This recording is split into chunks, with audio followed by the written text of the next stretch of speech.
Bonjour à tous, je vous retrouve aujourd'hui pour une vidéo spéciale qui m'a beaucoup touchée.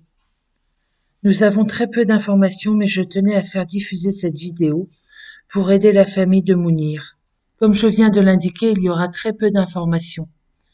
Mais je tenais surtout à vous demander de ne pas laisser de commentaires sur vos avis. C'est exceptionnel, je sais, mais c'est par respect pour la famille. Vous allez comprendre pourquoi. Merci beaucoup. On va remonter en janvier 2012. Je vais vous présenter Mounir. Mounir est un franco-algérien. Au moment des faits, il avait 22 ans. Il vit avec ses parents et sa sœur à Troyes. Alors pour vous situer Troyes se trouve en Champagne-Ardenne, dans l'Aube. Technicien supérieur en énergie renouvelable. Il est décrit par sa famille comme un garçon gentil, attentionné, débrouillard, intelligent et qui n'a jamais posé de problème. En gros, il n'a jamais fait de bêtises. Il rêve d'aller en Australie.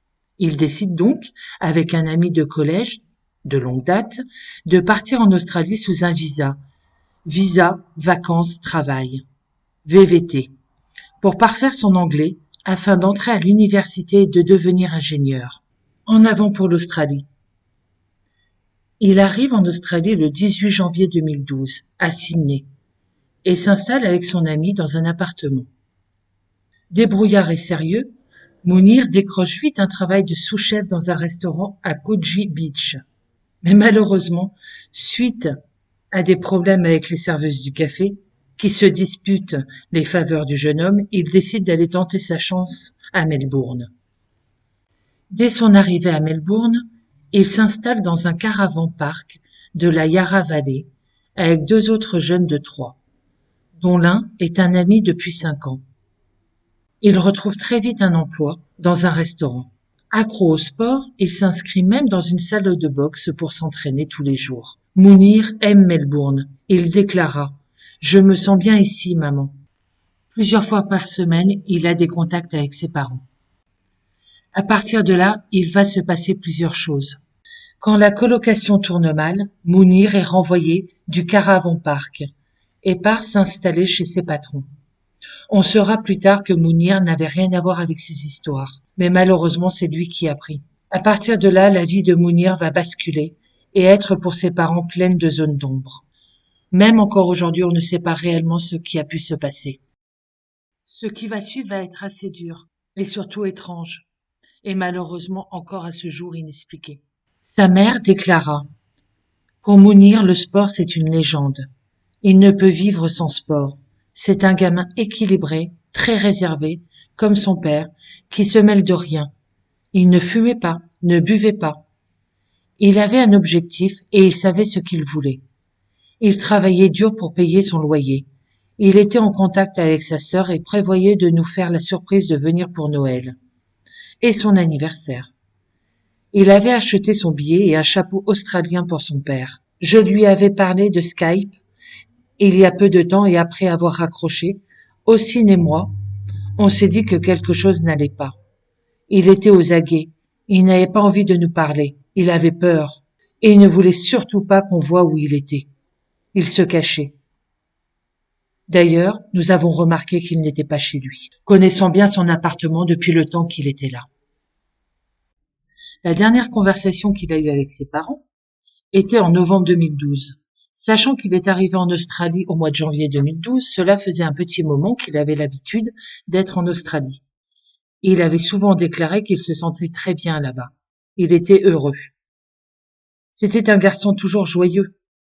Donc, que s'est-il passé pour qu'il devienne aussi morose, triste, apeuré? Il faut se poser la question. Était-il vraiment chez ses patrons? Sachant que ses parents ont déclaré qu'il se cachait. Il voulait surtout pas que ses parents sachent où il est.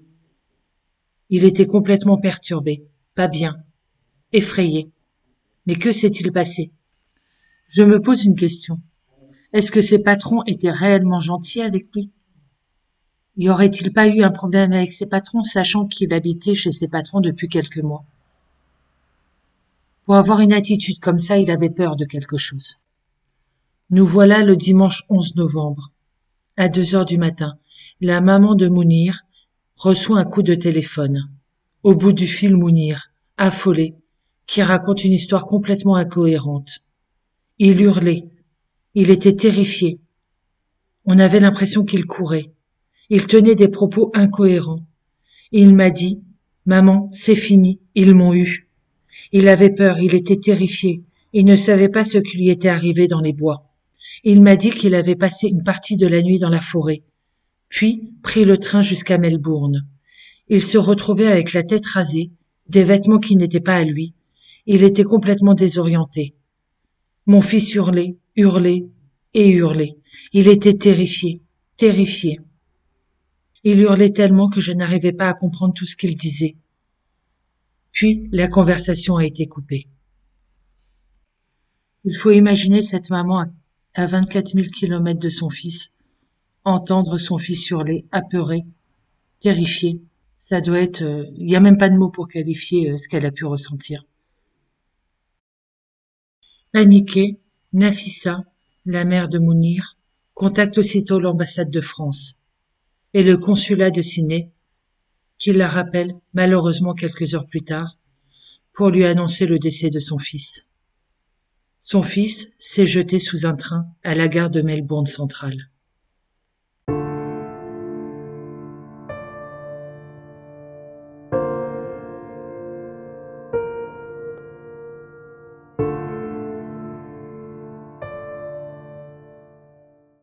Ne reste de lui que quelques affaires et une famille dévastée, qui refuse de croire à un simple suicide. Pourquoi un tel geste de la part d'un jeune homme qui avait tout pour lui? Des projets, une famille qu'il aimait, une carrière à venir. Nafissa, sa maman, décidée, veut connaître la vérité et savoir ce qui a pu perdre pied à son fils.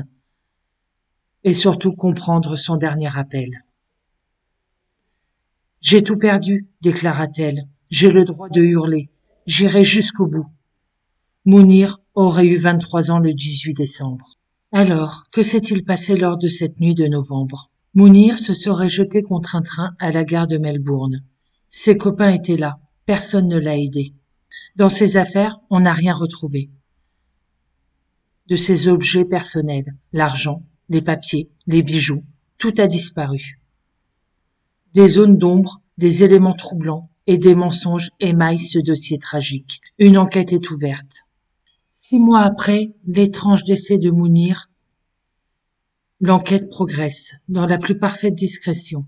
Preuve que des éléments probants ont été mis au jour. Le dossier n'est toujours pas bouclé par la Coroner Court of Victoria, l'équivalent d'un service d'investigation de médecine légale. À des milliers de kilomètres de là, Nafissa et son mari Hossein patientent comme ils le font depuis des mois, persuadés qu'ils sauront un jour la vérité. Il s'est passé quelque chose cette nuit-là. Mounir est un garçon calme et respectueux. Personne ne parle de Mounir au passé, et personne ne baisse les bras. Mais l'investissement et la force d'y croire ne suffisent pas. Nafissa et Hossein se sont entourés d'un avocat australien afin de suivre à distance l'évolution de l'enquête. En Australie, les avocats ont de réelles possibilités d'investigation. Ils peuvent faire entendre ou réentendre des témoins, ce qui va avoir lieu. 1 an après la tragique disparition de Mounir, sa famille poursuit le combat pour tenter de comprendre. Comprendre pourquoi et dans quelles circonstances Mounir s'est jeté contre un train en gare de Melbourne. La première étape a consisté, pour ses parents, Nafissa et Hossein, outre les procédures judiciaires, et de ramener malheureusement Mounir en France, et de créer un comité de soutien, relayé sur les réseaux sociaux et via le bouche à oreille. Le comité de soutien a gagné bon nombre de participants. Devenu depuis une association, Mounir, la vérité pour son souvenir. Il y a eu une marche blanche dans le centre-ville de Troyes pour le souvenir de Mounir. Pour éviter que la mort de leur enfant reste inexpliquée, les parents de Mounir ont engagé un deuxième avocat, à Melbourne ainsi qu'un détective privé. Le certificat de police conclut à une cause de la mort indéterminée, donc il ne conclut pas à un suicide.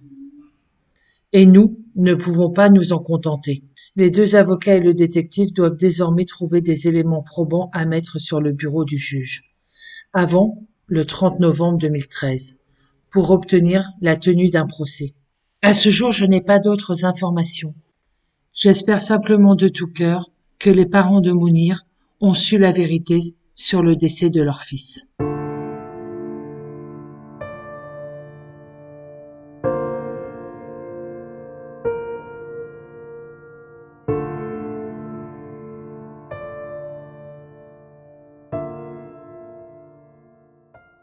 On essaye de mener des actions pour continuer déjà pour, comme je disais, pour en souvenir à Mounir et aussi pour que là-bas l'enquête puisse continuer. Il faut mener ce genre d'action et comme je le dis, c'est aussi pour susciter l'intention des autorités lorsqu'un jeune part à l'étranger, qu'il y ait au moins de la prévention, une certaine vigilance. Voilà le but de toutes ces démarches. On pense à lui tous les jours. Tous les jours, il n'y a pas un jour où je pense pas à lui. Les circonstances de sa mort, comme je vous le dis, elles sont tragiques. Le problème, c'est qu'on ne sait pas. On ne sait pas ce qui s'est passé. Toi, tu le connaissais? C'était quelqu'un, il était comment? Quelqu'un de très juste, quelqu'un de très droit, quelqu'un de très sociable. Il n'y avait aucun problème. Il était aimé de tous. Quand on sortait, notre cercle d'amis, il n'y avait aucun problème. On connaissait, vous savez, à Troyes, tout le monde se connaît, c'est un petit village. Donc les gens de notre génération se connaissaient tous, il n'y avait aucun problème avec personne. On n'a jamais eu de soucis ici particuliers. C'était quelqu'un qui aimait la vie, tout simplement.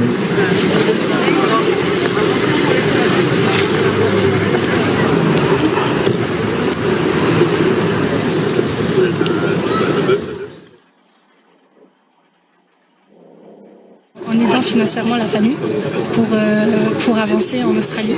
Parce que là-bas, il y a un détective, une avocate, et puis le jour du procès, il faudra bien que sa famille, sa sœur, ses parents aillent là-bas.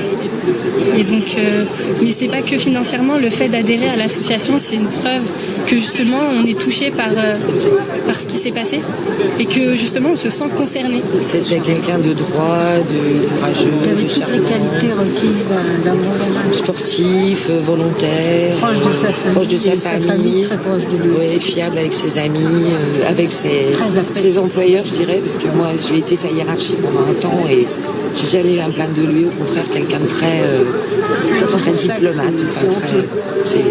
Donc il faut savoir absolument. Il y a une personne qui ne devait pas disparaître, c'était lui.